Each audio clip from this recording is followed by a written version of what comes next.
mga katribu, and welcome to another beautiful and inspiring episode of Pairfect. I'm Francine Marquez. And I am Venice Bautista, and it really is an inspiring episode today, no? Because we are joined by a designer who has elevated Mindanao wear to be appreciated even more locally and also in the international market.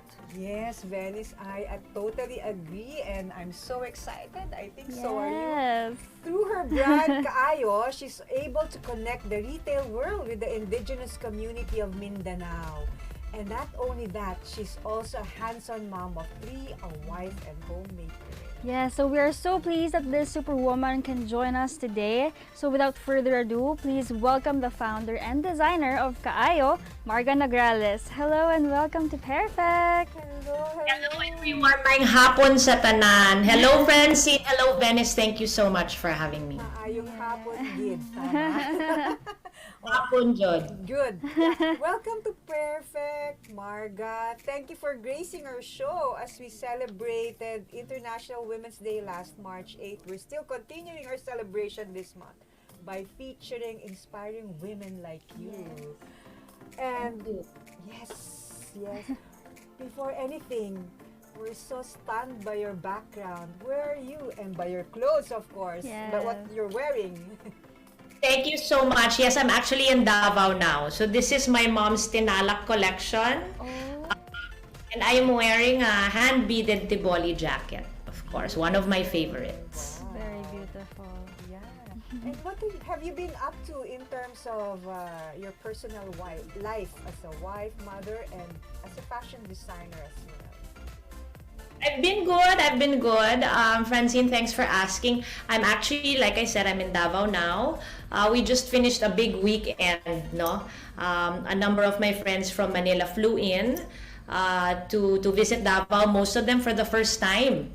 So it was actually my EO Women's Forum group. And then because it was my birthday, a number of my friends from Manila insisted that they come also, no, to be with me. And since magkasama na kami lahat, I decided to shoot our new Kaayo Resort collection. So we are so excited because everyone loved all the pieces. So I'm so excited. But first, belated happy Yes, birthday! belated. What a way to celebrate! Grabe, ang ganda rin ng perfect yung timing for the summer talaga. Yung collection na bago.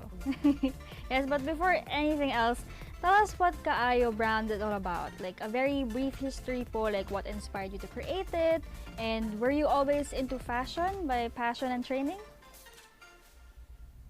You know, so Kaayo, I would before when I was asked that, I would always say that Kaayo is a curated collection of different Mindanao stories. No, I've had the brand for almost 4 years, and then we grew quite fast, and then many opportunities came, no, left and right, and then sometimes when I lose my way, no, I always had to go back to my why, like why Kaayo and why am I here, right?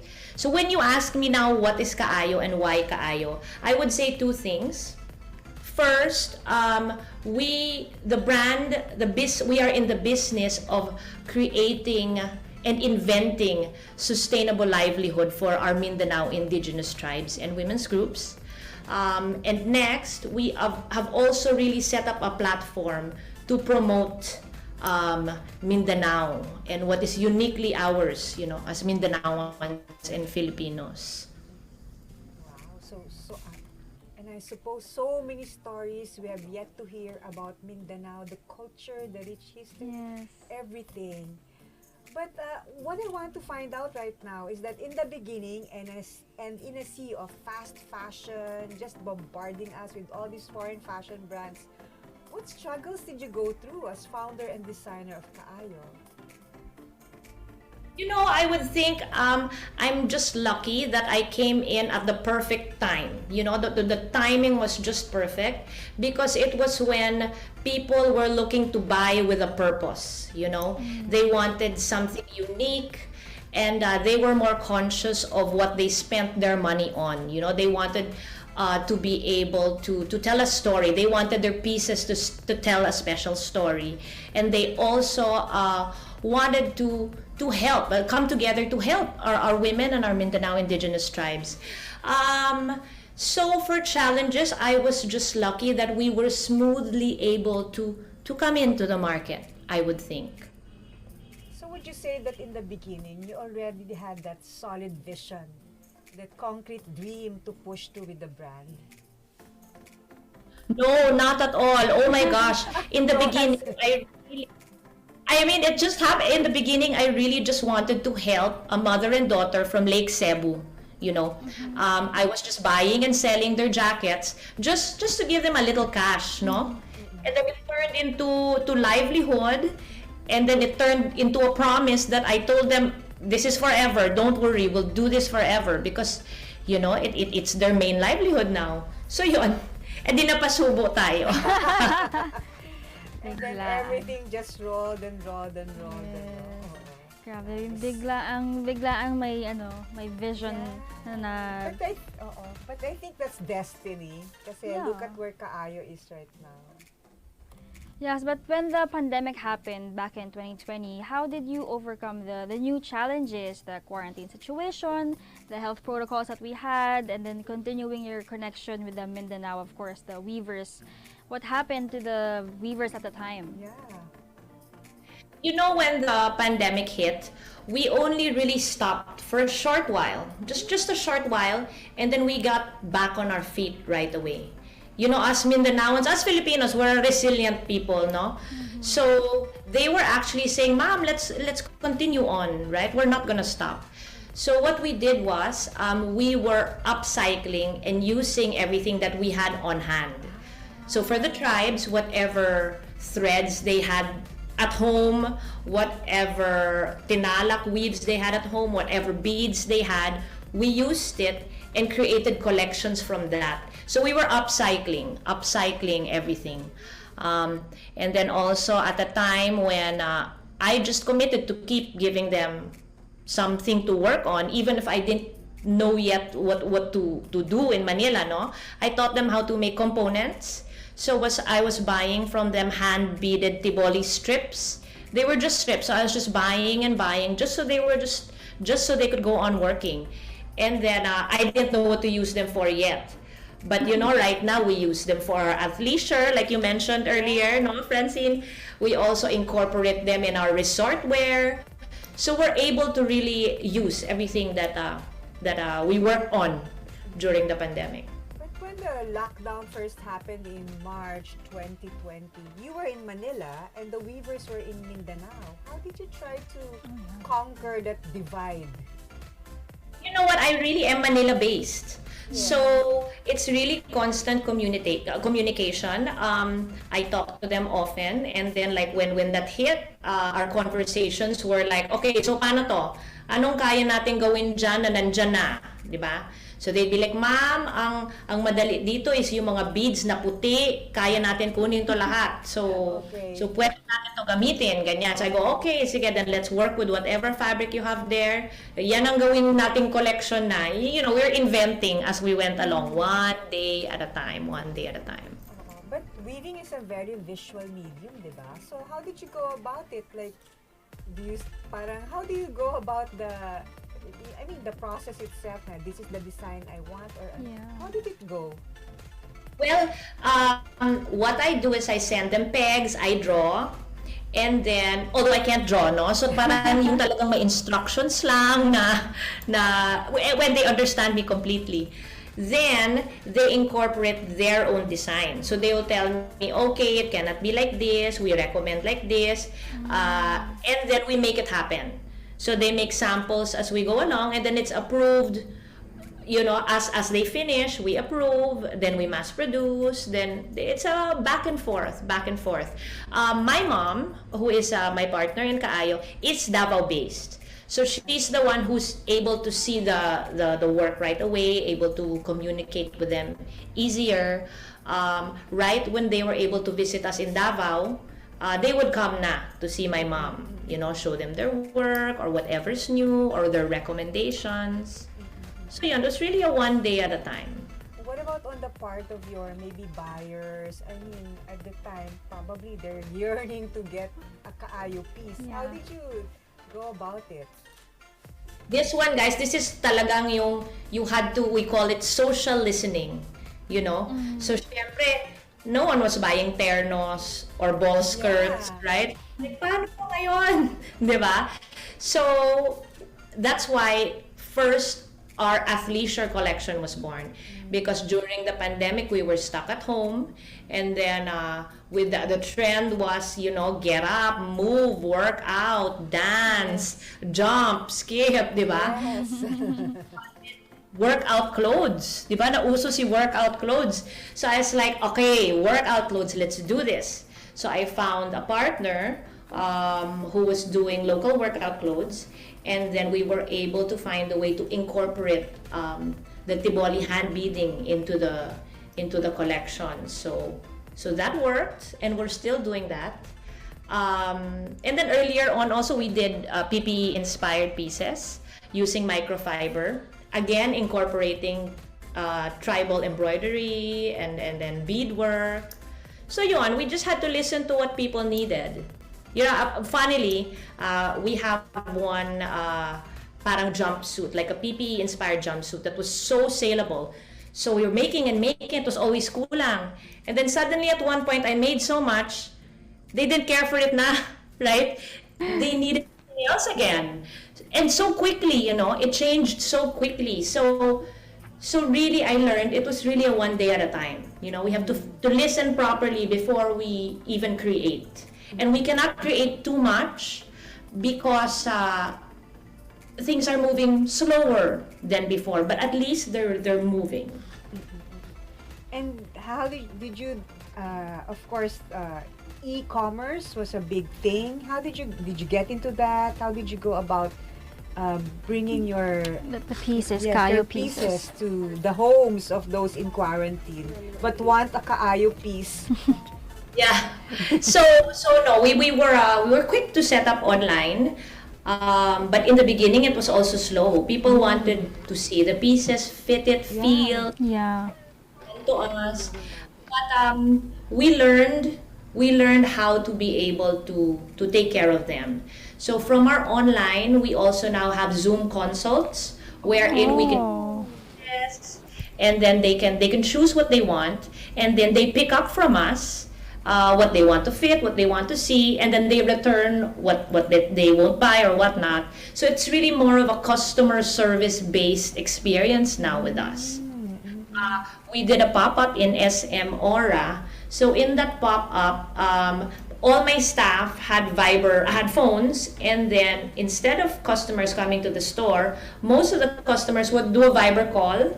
So with the staff, so it was video, and then they would fit it, put it in the mannequin together, you know.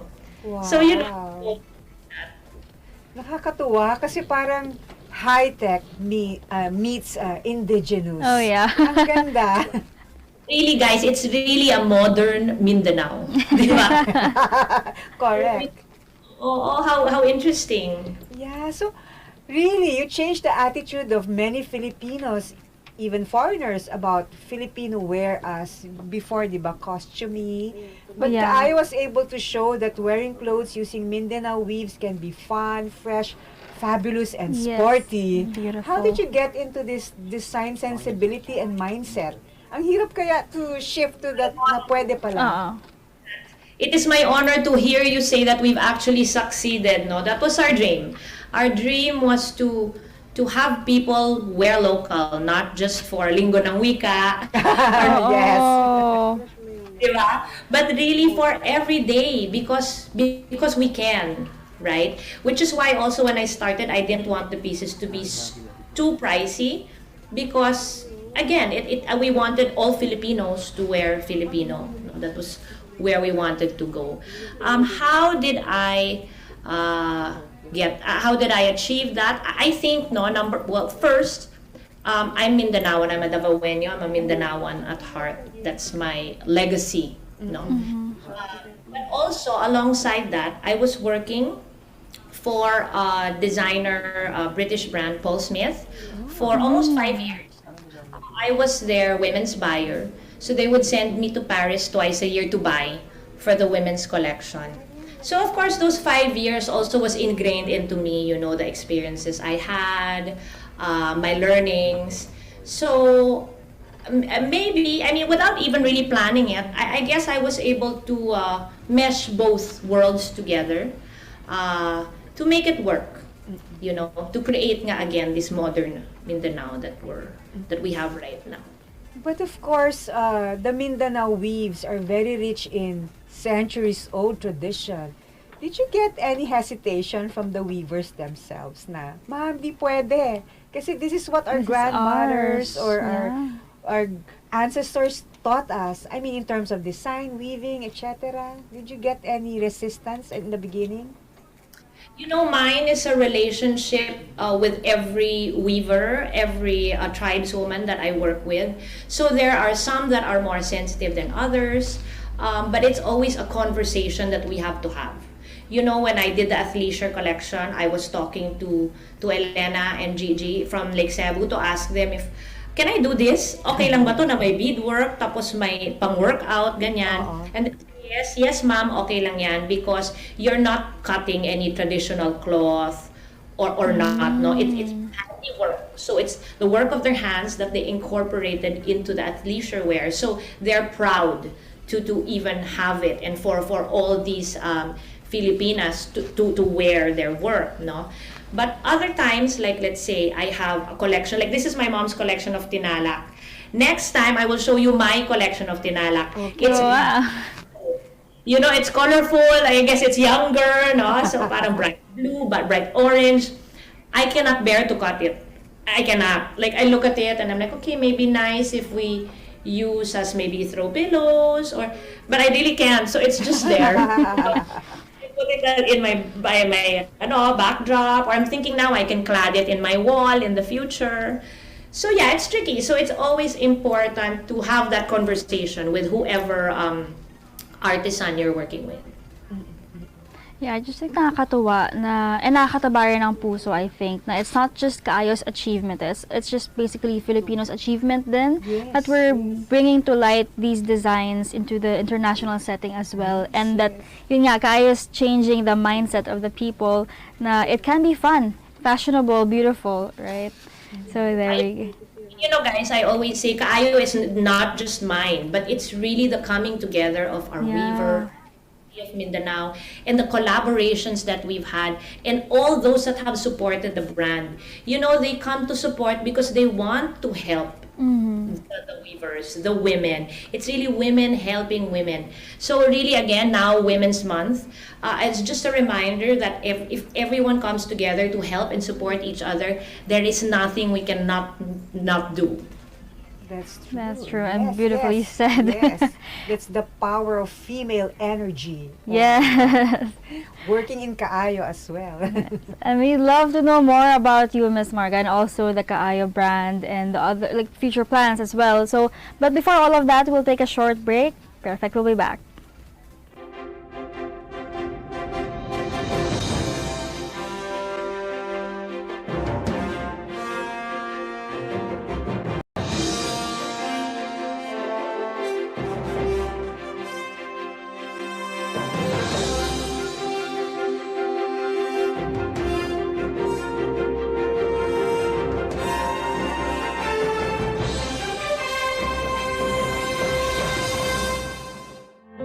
Fun and inspiring na kwentuhan?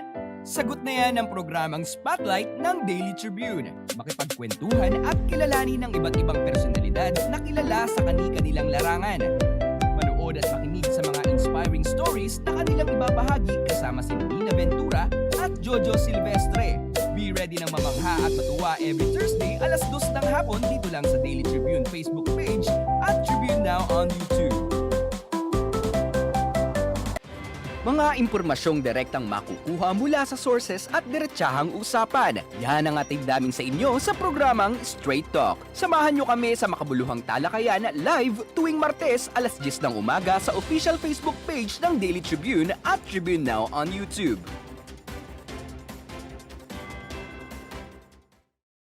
Be updated sa news and happenings ka-tribu. Hatid ng Daily Tribune sa inyo ang mga balitang napapanahon sa loob at labas ng bansa. Kami na ang bahala sa paghahatid sa inyo ng mga latest and reliable news. We got you covered sa programang Tribune News on Q. Mapapanood mula umaga hanggang gabi, Lunes hanggang Biyernes sa Daily Tribune Facebook page at Tribune Now on YouTube.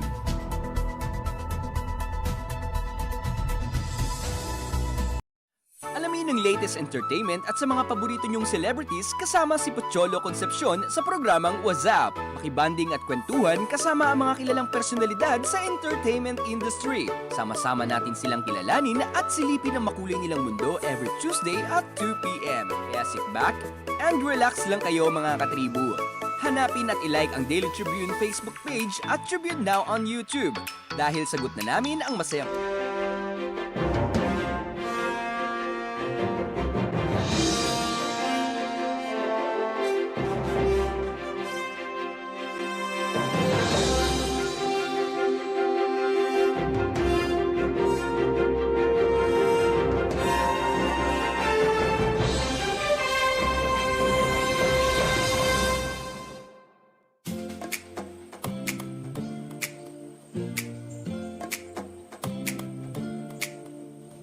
Welcome back to Pairfect, everybody. Still with us is Marga Nograles, the founder of Kaayo, a fashion enterprise that empowers and provides sustainable livelihood to women, and it is also a platform that shows the extraordinary skills of Mindanaoan artisans. So, Marga. yes. So, Marga, we'd like to know more about you. So, your husband, of course, is the cabinet secretary, or the former cabinet secretary, rather, and the acting spokesperson, Kaayo Nograles. And so you have 3 beautiful, beautiful kids. What is Marga like as a partner, as a mom, and as a homemaker? You know, guys, first and foremost, my priority is my husband and my children. Mm-hmm. So I'm actually very lucky that my businesses allow me to do that. No, my businesses allow me my time with my husband and my kids. So yes, I am first and foremost a wife and a super mommy to my 3. Yeah. So, how do you try to divide your time? I mean, doing something big like Kaayo, and at the same time, we saw recently having the time to attend the Holy Communion of your son in Kaayo clothes and that. How do you go about that work-life balance? So my work, I'm able to my work-life balance incorporates everything that I do together. Like you said, the communion of my son, and I'm in Kaayo. Skirt, so it was perfect. The perfect way to showcase our custom mixed weave print skirt. And I also had a dinner with the ambassador with Carlo. No, that was last minute. He said, you have to join me. And I remember, I think at a Tatler talk at the time, I'm like, okay, I'll rush to you after. So I wore Kaayo again. And I said, ambassador, we need a photo because I'm wearing my Kaayo dress. As of course, they loved it. And now they talked about how we can bring more textiles to them, right? And then the clothes also he liked for himself also. So it works. Everything kind of works together. But I will have to drop my work if my husband needs me or if my children need me. Yeah. How do you try to organize your day? Maybe some tips for working moms who want to keep it together. Do you have a notebook? Do you rely on digital gadgets? How do you go about it? Me? Okay, so... Tips talaga. Sorry? Tips talaga for keeping our schedules like you. No, you know what? Of course, just manage your time properly. Don't say yes to everything. I just couldn't say yes to you guys because I love you guys. Okay. I remember when I first started the brand, I just said yes to everything, even mga 5 a.m. interviews na kailangan naka-makeup. I said yes to everything. Now I learned that I need to balance I need to balance my priorities, right? But you see, my children are so very independent. Many moms ask me about how it's online school. Do you know this module, that? I go, I leave my kids to do it themselves. My eldest, Mateo, is 14. Massimo, who had his first communion, is 12. And then Nika is 11. Well, turning 11, turning 12. And they are able to manage on their own, right? And they're all type A personalities. And so I'm just blessed and lucky that they're like that, right? So rarely do I have to talagang make tuto, you know? Because parang it's okay, mama, we got it, right? So I always say, you know what, if their grades come out and it's not really good, it's my fault. It's really my fault. The working mom guilt. They have never made me guilty. I'm so proud of them. That's great. Yeah, but what about me time for Marga? Oh, yeah. Oh, me time is very important. So my day, I usually have a full day, morning, and then I try to stop at like around 5 o'clock. So when I'm done, I hang with my kids or I work out with my kids, and then we have dinner together. It's always together, you know, Carl. That's when we have our conversations. You know, they're so up to date with politics and fashion. You talk to them. You can interview them actually. And they have their opinions, you know. And then after dinner, I have my Netflix time. So I calm down with whatever I'm watching, right? So I need that. I need that to calm down, me time. And then yon. I look forward to that, to my me time. Takes discipline then, ano, to learn how to, you need to take care of yourself Yes. then eh. Yeah. No, you really do. For your sanity also. I realize that times will change because we're starting to go out again. You know? So I'm looking at my calendar nga. It's filling up. Because again, everyone's raring na, let's do this, let's do this, let's do this new plan. I'm constructing a new store. We're having dinners. We're doing events. So slowly, we're gonna get back to that. Am I hanging? Yes. Yeah, there we go. So have you always been a very determined person? Like, who are the women figures that you looked up to, like, growing up? Yes, so we're enjoying your energy today. Oh.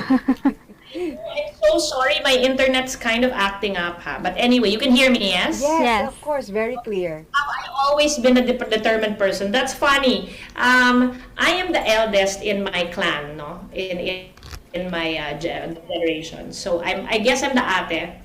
So I guess yes, you know, what I say they'll follow, right? So I grew up that way.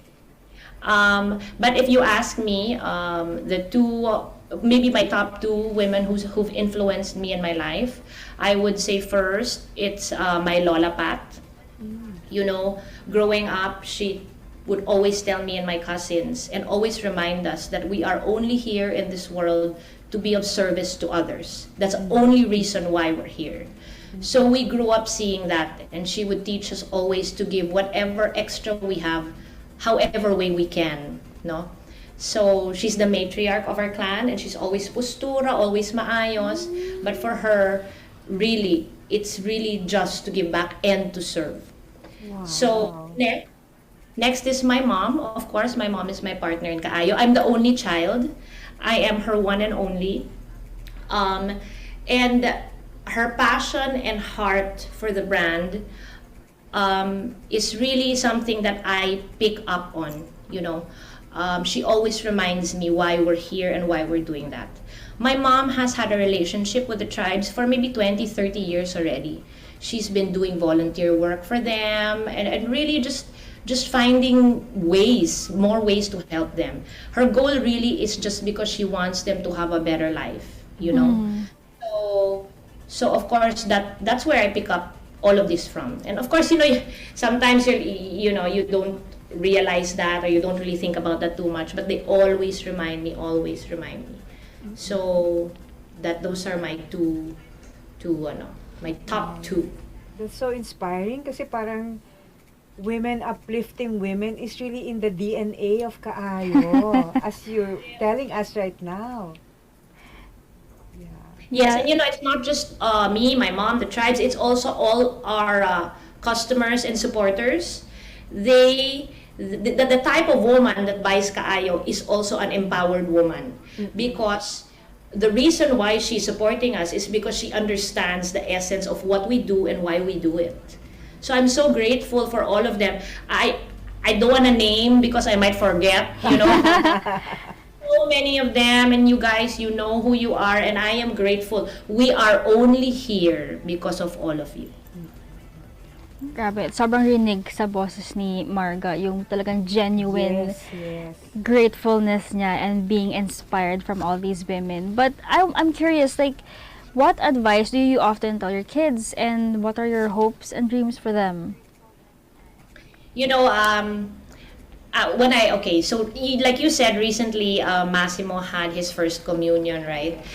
During the recollection of the first communion, we watched a film, and parang it talked about random acts of kindness.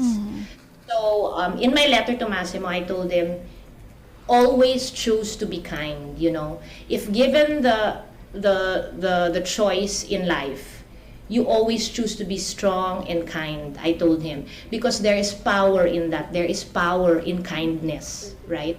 So, and I connected that na naman to funnily, while during the recollection, my recent campaign for Kaayo, kasi Kaayo means kindness in Bisaya, di ba?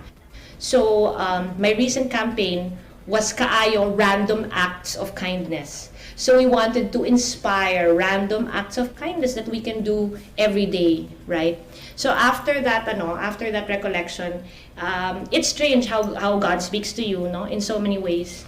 Parang for me, I felt it was just a reminder that, you're on the right path, Just keep on going no matter how hard, right?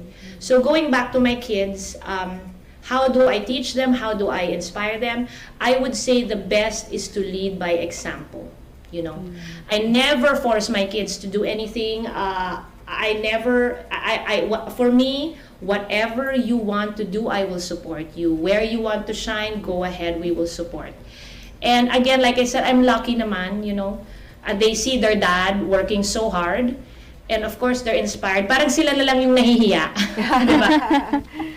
Cute, So, Papa na naman, Papa's working so hard, or Papa came, he hasn't slept, those things, right? So for them, the least that they can do is give their all in everything that they're doing. Ganda naman kasi ang aga nila mag-incorporate ng good values Yes. like that, hard work, discipline. Because they see you as Kasi, parents yeah. also, yung really walking your talk. What about on the part of our Filipina entrepreneurs? What sort of advice would you give them, especially during these hard times? Yes. I would say first, you have to know your power as a woman. You have power as a woman and your power as a Filipina, because again, when you know that, there is nothing you cannot achieve. So dream, and then just do it. Chase your dreams. You will fail many times. I have failed many times, many times.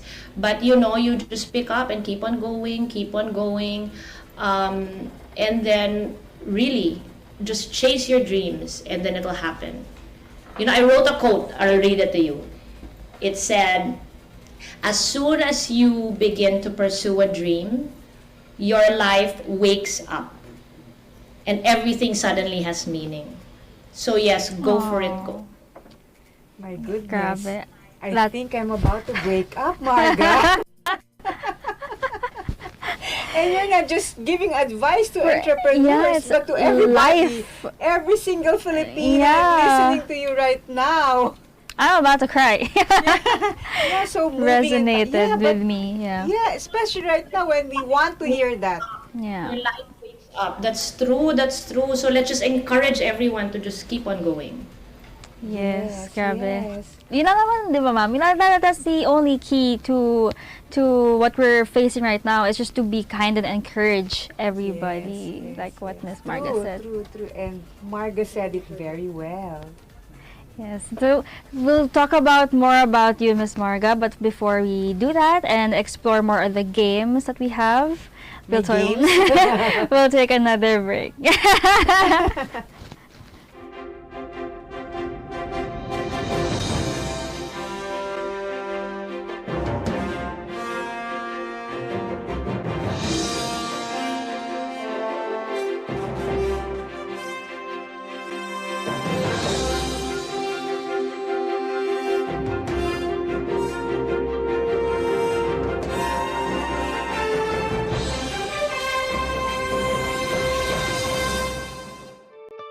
Mga katribu, tara na't makiisa at matuto sa mga public service programs hatid ng Kalingang Katribu.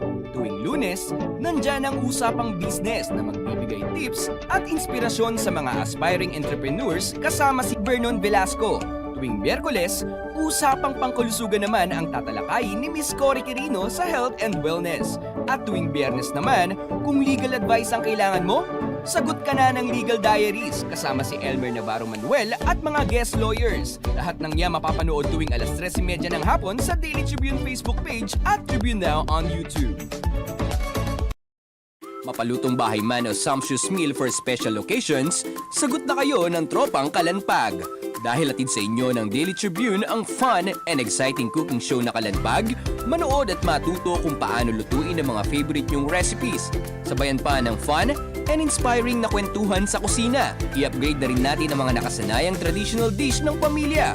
Plus, healthy tipid tips na ibabahagi ng tropang Kalanpag. Matuto, mabusog at ma-good vibes dito lang sa Kalanpag. Tuwing Lunes, 10:30 a.m. sa Daily Tribune Facebook page at Tribune Now on YouTube.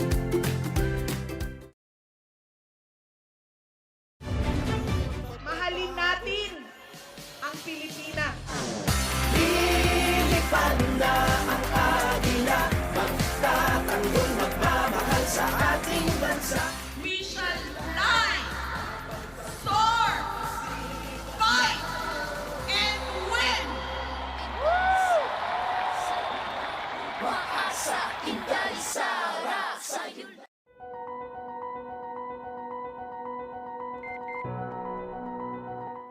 Makinig at makisali sa usapan every Friday night at 6 p.m. sa I Speak Katribu Podcast. Samahan sina Daniel at Alvin na pag-usapan ang mga relevant topic na tiyak kakarelatean nyo mga katribu. At pagdating ng Sunday at 7 p.m., Speak Your Mind with our I Speak program na sasagot sa mga tanong regarding the latest and relevant issues sa paligid natin.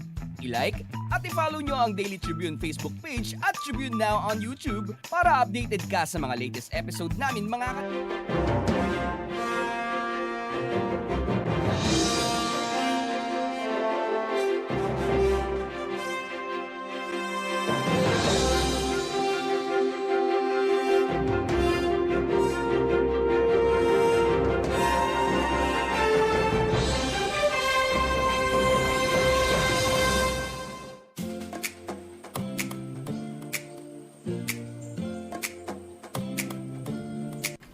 Welcome back to Pairfect. I'm Francine with Venice and we're still talking to Kaayo founder and designer Marga Nograles.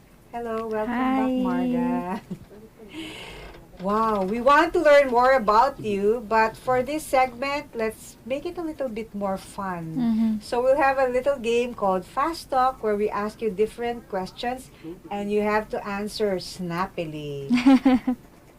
Okay, ready? First question, Venice? Okay. What's the first thing that comes to mind when you think of Mindanao? Tinalak at the moment. Next, your favorite fashion statement? Tiboli jacket. Ooh, love it. Yes, agree. Started with Tiboli jackets. Those are the ones that jump-started Kaayo actually. Yeah. Oh. Who is a woman that you look up to? My lola pat and my mom. Yeah. And next, your favorite part about yourself? Nako, really? Of course. My fashion sense, maybe. Oh. Agree. Yes. Solid ang Yes. fashion sense ni Marga Nograles. Salamat Kaayo. Salamat Kaayo. What is your security blanket? What makes you feel safe? Oh, my husband and my children. Oh. And your favorite Kaayo piece? Naku, mahirap yata to. There are too many, but at the moment, I would say, my Tinalak beach bag was the most amazing thing.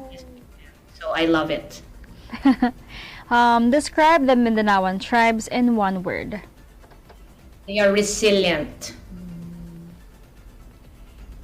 And last question. What defines Kaayo? I think, the essence of how it is able to celebrate a modern Mindanao.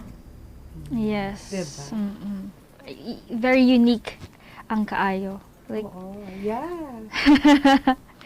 parang hirap like, you have to think about, Yeah. diba? You have to think of other parang products, but then Kaayo comes to mind Yes. when you think And of what I notice is that Thank you. I follow you in Instagram and put me in a sea of other brands, I know it's a Kaayo. Exactly. Very distinct. Thank you so much. Yes. Yes, and thank you po, Marga, for giving us the time of your day, of your busy schedule, Yes, for thank joining us you. today. We From Mindanao, Davao. we enjoyed this interview so much. I'm so happy I found the time to be with you. I Thank really, you. really enjoyed. Thank you so much. Thank you. But before you go, do you have any parting shot for our viewers? You'd like to invite them to future products, especially with the new collection coming up. Events or where to follow you, as if hindi pa natin na-follow. Yeah, so just in case you don't follow me yet, we are on Instagram, kaayo.ph. We also have a website where you can shop, www.kaayoph.com. But message us anytime on Instagram. You can set an appointment with us. We do custom pieces already also. And we have a new collection slowly coming out soon. So samples are slowly coming out for our Kaayo Resort collection. So for your out of town, your beach trips, your Holy Week trips, we've Yes. got you covered. Wow. Message us. We will take care of you. Nako. Once again, thank you, Marga, for being a part of our show and for sharing your journey with us. To say that we enjoyed this interview is such an understatement. Oo. We hope that we can have you back here again in the future, lalo na pag lumago pa lalo yung Kaayo, no? Lumaki talaga. Yes, invite us in your future. Always for you guys. I love all of you. Salamat. Salamat for the support. Thank you always. Thank Thank you. We are you. humbled. Thank Yes, you so, po. invite naman our katribo. Yes, of course. To our contributors, thank you also for tuning in today. You can always watch Pairfect live every Wednesday at 2 p.m. on Daily Tribune's Facebook page and on Tribune Now on YouTube. I am Venice, And I'm Francine. and this has been Pairfect. Thank you.